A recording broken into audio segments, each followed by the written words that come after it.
అనకాపల్లి జిల్లా విద్యాశాఖ కార్యాలయంలో దాడులు నిర్వహించిన ఏసీబీ అధికారులు.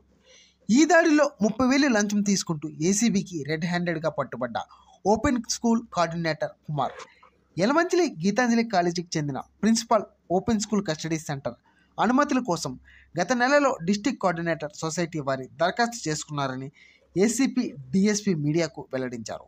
ఓపెన్ కస్టడీ స్కూల్ సెంటర్కి సంబంధించి గుంటూరు హెడ్ ఆఫీస్ నుంచి అనుమతులు పొందేందుకు వాటి ప్రక్రియ మొదలుపెట్టేందుకు జిల్లా ఓపెన్ స్కూల్ కోఆర్డినేటర్ కుమార్ 30,000 లంచం డిమాండ్ చేశారని అన్నారు.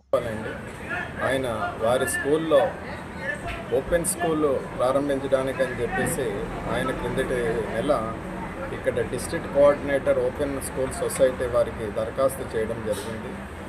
ఈ దరఖాస్తుని హెడ్ ఆఫీసు గుంటూరులో వాళ్ళు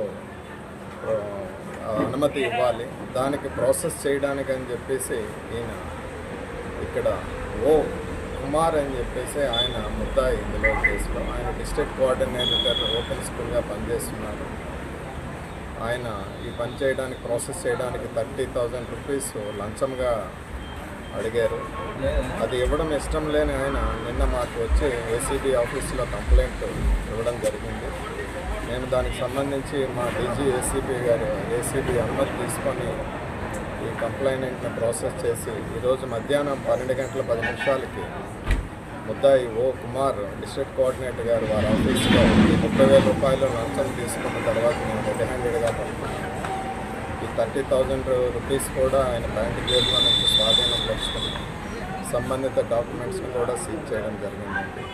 తదుపరి వీరిని అరెస్ట్ చేసి ఏసీబీ కోర్టులో ప్రొడ్యూస్ చేయడం జరుగుతుంది.